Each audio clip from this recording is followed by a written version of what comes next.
Hello students, हमने last class में evolution के बारे में पढ़ा था और जाना था कि एवोल्यूशन होता क्या है, किस तरह से ये बच्चों को हेल्प करता है और क्यों ज़रूरी है, ये सब हमने देखा था। आज हम पढ़ेंगे कैरेक्टरिस्टिक्स ऑफ गुड एवोल्यूशन और इसी के साथ हम ये भी देखेंगे कि एवोल्यूशन जो होता है वो ये होता कितने टाइप का है। तो आज हम सबसे पहले पढ़ेंगे कैरेक्टरिस्टिक्स ऑफ एवोल्यूशन। तो सबसे पहले है based on AIIMS and objectives of education and teaching, कि जो गुड एवोल्यूशन होता है एक अच्छा मूल्यांकन किस पे आधारित होना चाहिए। तो ये जो हमारे शिक्षण के जो लक्ष्य थे उनको आधार मानकर और जो उसके उद्देश्य हैं, जो शिक्षण बिंदु हम पढ़ा रहे हैं उसके जो उद्देश्य हैं उस पर आधारित होना चाहिए। पर्टिकुलर हम ये देखते हैं कि हम जो एवोल्यूशन है, इवैल्यूएशन ये क्यों करते हैं। तो अगर हम देखें तो एक कक्ष की परिस्थितियों में अगर हम इवैल्यूएशन कर रहे हैं बालक का, तो हम उसके कॉम्प्रहेंसिव होता है इवैल्यूएशन। ये टेस्ट और जो एग्ज़ाम्स होते हैं इनसे ऊपर होता है और हम ये कह सकते हैं कि जो भी शिक्षण के उद्देश्य हमने बनाए हैं कि जो बालक सीखेगा, सीखने के बाद उसके व्यवहार में जो परिवर्तन होगा उसके आधार पर जो जजिंग एंड मार्किंग की जाएगी वो मूल्यांकन में शामिल होती है।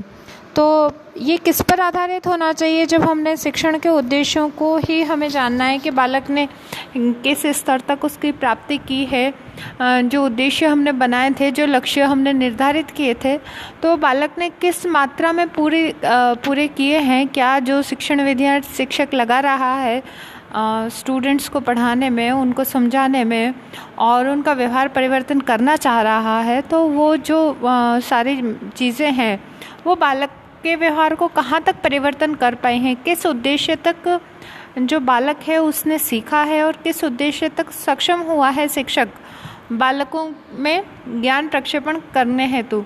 तो ये दोनों ही बातों को इवेल्यूट करती है। तो इवैल्यूएशन कैसा होना चाहिए, ये जो हमारे शिक्षा के पूर्व निर्धारित लक्ष्य और जो पूर्व निर्धारित उद्देश्य हैं उन पर आधारित होना चाहिए। यानी कि जब मूल्यांकन हम करें बालक का तो फिर वो पता चलना चाहिए कि जो हमने लक्ष्य का निर्धारण किया था वो पूरा हुआ है या नहीं हुआ। ये सबसे आवश्यक चीज़ इसमें मानी जाती है। फिर दूसरा है neither too difficult nor too simple. तो जनरली डिस्क्रिमिनेट करने का काम जो होता है, क्लासिफाई करने का, ये काम कौन करता है, इवैल्यूएशन करता है। क्लासिफिकेशन का मतलब है कि अगर हम बच्चों को डिस्क्रिमिनेट करना चाहें, जैसे कि हम बालक का स्तर जानना चाहते हैं कि वो किस स्तर पे अभी है, तो वो स्तर बता सके। इवैल्यूएशन ऐसा होना चाहिए कि एक पेपर देने के बाद या एक टेस्ट होने के बाद या इवैल्यूएशन का जो मार्कशीट है या हम कहें रिज़ल्ट है उसके आने के बाद हम ये बता सकें कि ये बालक एवरेज है, ये बालक को मेहनत की ज़रूरत है या ये बालक प्रतिभाशाली है। अगर आप ये डिस्क्रिमिनेशन कर सकते हैं तो वेल एंड गुड है। और अन्यथा वो पेपर इतना भी आसान या इतना इवैल्यूएशन के जितने भी मापदंड हैं, टूल्स एंड टेक्निक्स हैं, उनके जो मापदंड हैं वो इतने भी साधारण नहीं होने चाहिए कि जो बालक है वो सभी उसको कर लें। क्योंकि अगर सभी कर लेंगे तो हमें घोड़े और खच्चर के बीच में फ़र्क कैसे पता चलेगा। अगर सिर्फ मापदंड सबसे आसान ही होंगे तो हम कैसे पता चलाएंगे कि जो ये बालक है वो कितना प्रतिभाशाली है या ये किस मात्रा पर, या इसको कितना सीखने की ज़रूरत है, ये बच्चा अभी कहाँ स्टैंड कर रहा है। अगर हमें ये नहीं पता चलेगा तो हम उसमें इम्प्रूवमेंट में नहीं ला सकते। इसलिए ये ज़्यादा डिफ़िकल्ट भी नहीं होना चाहिए और ज़्यादा सिंपल भी नहीं होना चाहिए। डिफ़िकल्ट क्यों नहीं होना चाहिए, क्योंकि हम सब जानते हैं कि सभी बालक एक ही प्रकार से नहीं सीखते। कुछ बालक सब कुछ सीख जाते हैं, कुछ बालक कुछ ही चीज़ें सीख पाते हैं और कुछ बालक जो होते हैं वो एवरेज श्रेणी में आते हैं कि साधारणतः जो ठीक ठाक स्तर होता है वहाँ तक सीख लेते हैं और अधिक मेहनत करें तो ज़्यादा सीख सकते हैं, तो उन्हें हम एवरेज श्रेणी में रखते हैं। तो जो बालक हैं उनको ध्यान में रखते हुए, उनके स्तर को, उनका जो मानसिक विकास है उसको ध्यान में रखते हुए हमें मूल्यांकन करना चाहिए। और इस हिसाब से जो हम मूल्यांकन करेंगे तो ना हम उसमें मुश्किल सवालों को ज़्यादा डालेंगे, ना ही सरल सवालों को ज़्यादा डालेंगे। हम उसमें इस प्रकार के प्रश्नों का या इस प्रकार के टूल्स एंड टेक्निक्स का यूज़ करेंगे जिससे कि बालक का डिस्क्रिमिनेशन हो सके, हम पहचान सकें कि किस बालक में किस तरह के तो सीखने के गुण ज़्यादा हैं, कौन से क्षेत्र में वो अधिक प्रभावशाली है, कौन से क्षेत्र में वो निम्न प्रभावशाली है, किस क्षेत्र में उसको मेहनत करने की ज़रूरत है। तो ये सब जो डिस्क्रिमिनेशन का तरीका होता है ये जब भी आधारित होगा जब आप एक आदर्श प्रश्न पत्र की रचना भी करें और आदर्श तरीके से आप गुणात्मक मूल्यांकन करना चाहते हैं तो वो भी आदर्शात्मक तरीके से हो जिसमें हर तरह की श्रेणियों को शामिल किया जा सके और ये ज़्यादा सरल भी ना हो और ज़्यादा कठिन भी ना हो। फिर है next point, covering the subject matter of whole syllabus. Generally अगर हम अभी देखें तो सिलेबस जो पाठ्यक्रम होता है वो सिलेक्शन एंड ग्रेडेशन पर आधारित होता है। सिलेक्शन और ग्रेडेशन का ये मतलब है कि बालक की जो मानसिक आयु और है, मतलब वो जो जितना विकास कर रहा है उस स्तर पर के जो बालक हैं उसको किस किस प्रकार की जानकारी होनी चाहिए। उस आधार पर जब हम सिलेक्शन करते हैं और उस आधार पर हम जब उसको इम्प्लीमेंट कर देते हैं यानी कि उसको सिलेबस में डाल देते हैं तो ये प्रोसेस सिलेक्शन और ग्रेडेशन का कहलाता है। तो बालक को जो भी सिलेबस दिया जाता है वो उनकी जो आयु होती है उसके हिसाब से सही होता है, यानी कि उनकी आयु के अकॉर्डिंग ही बना हुआ होता है।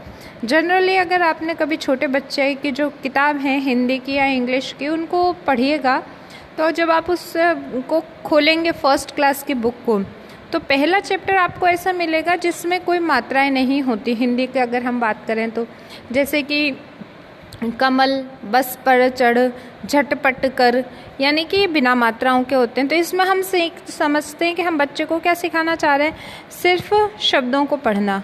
फिर हम ऐसे पाठ देखते हैं आगे जिसमें एक में छोटी इंट्रोड्यूस होती है, एक में बड़ी इंट्रोड्यूस होती है, फिर ऊ, फिर ए, और इस तरीके से स्वरों को इंट्रोड्यूस करते हुए और फिर जो लास्ट में लेसन रहेगा उसमें पूरा का पूरा सभी मात्राओं से रिलेटेड पाठ को शामिल कर दिया जाता है। इसी प्रकार से अगर हम इंग्लिश की बात करें तो हम इंग्लिश में इस तरह के लेसन्स देखते हैं जैसे किसी में बहुत ज़्यादा प्रेजेंट कंटिन्यूस टेंस का यूज़ हुआ है, किसी में एक्टिव पैसिव वॉइस का यूज़ हुआ है, किसी में नरेशन का यूज़ हुआ है।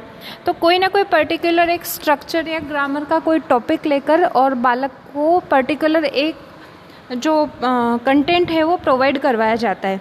तो जब हम बालक का एग्जामिनेशन लें या हम जब बालक को फॉर्मेटिव लें या समेटिव लें, लेकिन जिस भी प्रकार से हम उसका इवेल्युएट करें उसको, तब तक जो पूरा सब्जेक्ट है, मतलब पूरा का पूरा जो सिलेबस है उस सब्जेक्ट से रिलेटेड वो शामिल होना चाहिए।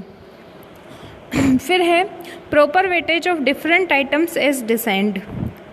तो ये बहुत ज़्यादा ज़रूरी है कि जो वेटेज है, यानी वेटेज का मतलब है जो मूल्यांकन के जो मार्क्स दिए जाएंगे, जो निर्धारण किया जाएगा उसका, जिसको जितना वेटेज दिया जाएगा वो प्रॉपर होना चाहिए। क्या ऐसा संभव है कि जो ऑब्जेक्टिव टाइप है उसका तो 5 नंबर हो और जो निबंधात्मक है उसको हम 1 नंबर दे दें? तो ये प्रॉपर वेटेज कभी भी नहीं हो सकता। हमें जो प्रश्न हम पूछ रहे हैं उनका जो कठिनाई स्तर है उसके आधार पर हमें उसकी मार्किंग करनी होती है, प्रॉपर वेटेज उसको देना होता है कि हम किस किस तरह के क्वेश्चंस इसमें डालेंगे, किस किस तरह की हम चीज़ें इसमें डालेंगे और उसके बाद उसको उसमें से कितने जो हम कहेंगे कि नंबर हैं उसको दिए जाएंगे। तो वो प्रॉपर वेटेज के अकॉर्डिंग डिज़ाइन किया जाता है। फिर है neither too lengthy nor too short. ना तो जो पेपर है वो बहुत ज़्यादा लंबा होना चाहिए, जो इवैल्यूएशन है वो बहुत लंबा भी नहीं होना चाहिए और बहुत छोटा भी नहीं होना चाहिए। फिर कैसा होना चाहिए? जनरली आपको पता है कि हमें कोई पेपर का टाइम 3 घंटे दे दिया जाता है, तो वो स्टैंडर्ड टाइम होता है, उसमें पता होता है कि बालक ये क्वेश्चन इतने मिनट में करेगा, ये क्वेश्चन इतने मिनट में करेगा। उस पूरे जो पेपर होता है उसके समय की काउंटिंग होती है। उसके अलावा भी 5 या 10 मिनट एक्स्ट्रा बच्चे को मिल जाए ताकि किसी की रिटर्न स्पीड कम हो तो वो भी कवर कर सके। इतना टाइम दिया जाता है ताकि बालक अच्छे से उसको कर सके। अगर आपको ध्यान हो, आपने यूनिवर्सिटी के एग्ज़ाम दे लिए हैं अभी तक, कोटा यूनिवर्सिटी से बीएड करी होगी या डीएलएड कर रहे होंगे, तो आप कहीं ना कहीं आप पेपर दे चुके होंगे। पहले जो पेपर में सप्लीमेंट्री कॉपी दी जाती थी। तो बालक बहुत ज़्यादा लिखने की कोशिश करते थे, बालक के माइंड में सेट था कि ज़्यादा लिखेंगे ज़्यादा मार्क्स मिलेंगे। आजकल जो वो है वो सप्लीमेंट्री कॉपीज तो देना ही बंद कर दिया गया है, उसकी जगह फिक्स पेज दिए जाते हैं कि इससे ज़्यादा में आप उत्तर नहीं दोगे। उसमें नकारात्मक में लिखा हुआ आता है कि note more than 5 pages, 5 page से ज़्यादा नहीं। तो नकारात्मक रूप से देने लग गए कि ज़्यादा लेंथी लिखने की ज़रूरत नहीं है, आप सही लिखिए, शैली सही होना चाहिए, तरीका सही होना चाहिए, और सारे जो कंटेंट हैं वो उनसे रिलेटेड जो क्वेश्चन पूछ रहे हैं उनकी बात है वो बताएं। फिर है शुड हैव क्लियर इंस्ट्रक्शन। जो भी इवेल्यूएशन का तरीका आप अपना रहे हैं तो उसमें जो इंस्ट्रक्शन है या रूल्स एंड रेगुलेशंस हैं वो आप पहले ही बता दीजिए। जैसे कि मान लो अगर हम कोई डिबेट करवा रहे हैं तो डिबेट करवाने से पहले ये गुणात्मक मूल्य इसमें शामिल होगा फॉर्मेटिव में कि डिबेट के अकॉर्डिंग हमने मार्किंग की तो आप उसके जो रूल्स हैं वो आप बालक को पहले ही बता दीजिए कि नॉट मोर देन 5 मिनट्स, आप 5 मिनट से ज़्यादा नहीं बोलोगे, टू द पॉइंट बोलना है आपको और वॉइस क्लियर होनी चाहिए। तो वो सारी जो चीज़ें हैं और टॉपिक से रिलेटेड ही बोलना है। अगर आपने हट के बोला तो आपका नेगेटिव मार्किंग कर दी जाएगी, मार्क्स काट दिए जाएंगे।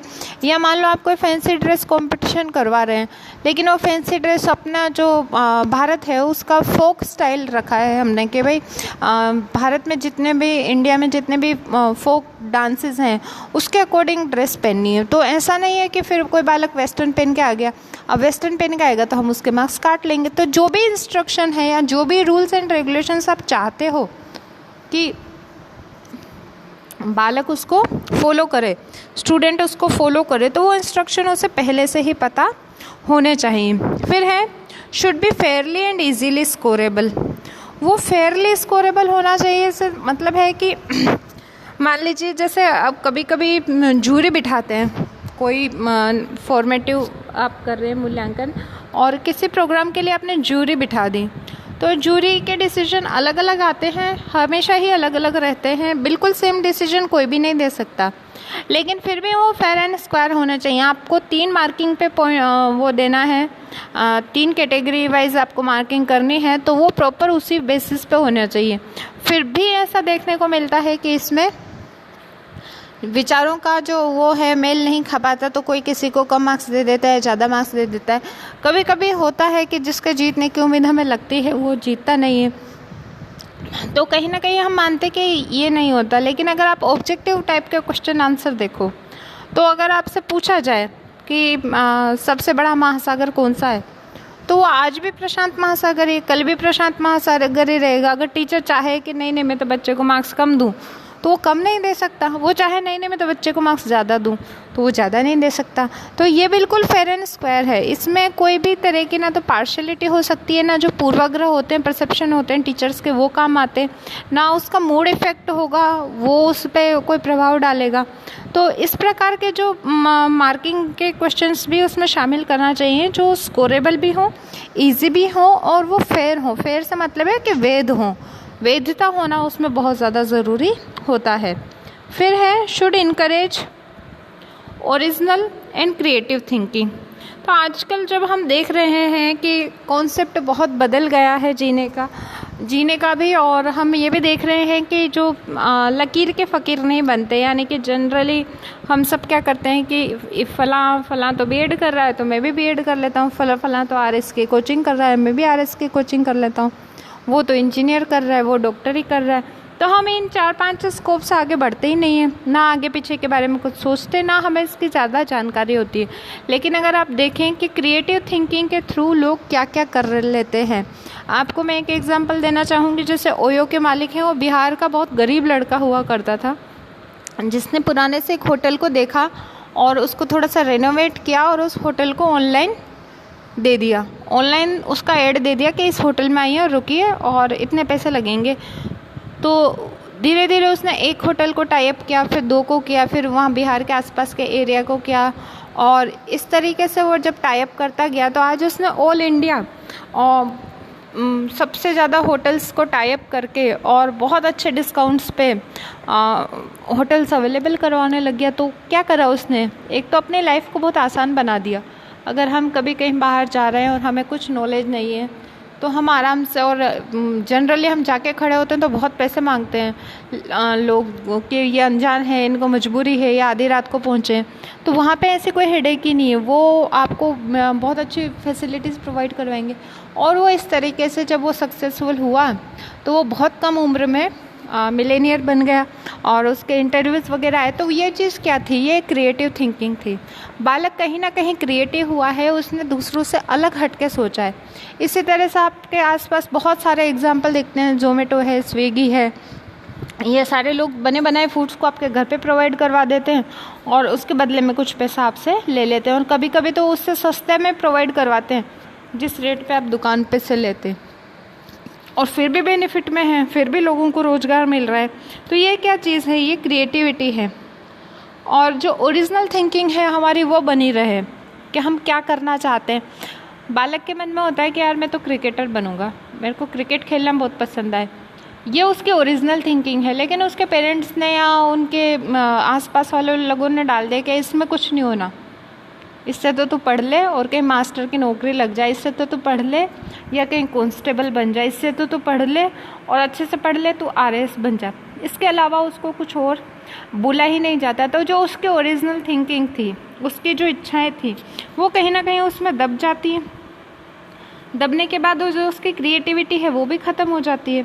और कुल मिला के हम कह सकते हैं कि जो उसमें थिंकिंग में डीपनेस थी या क्रिएटिविटी थी, उसको कहीं ना कहीं हम ख़त्म कर देते हैं। तो वो इनकरेज होनी चाहिए, ना कि उसको हम डिस्कार्ड कर दें। फिर है शुड डिस्कार्ड रोटे मेमोरी। अब मैं रोटे मेमोरी को बताना चाहूँगी। रोटे एक टाइप का मेथड होता है, ROT। रोटे मेथड का मतलब है कि रट कर याद करने की पद्धति। तो ये डिस्कार्ड होनी चाहिए। जो रटंत शिक्षा प्रणाली थी, इसको हमने कहीं छोड़ा भी है।